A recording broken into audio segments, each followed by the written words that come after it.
Sa buong mundo, ito ang balita.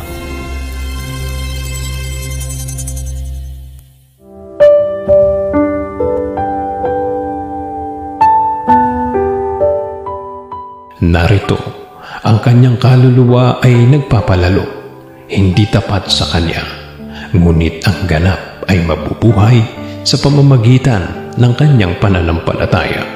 Habakuk 2:4.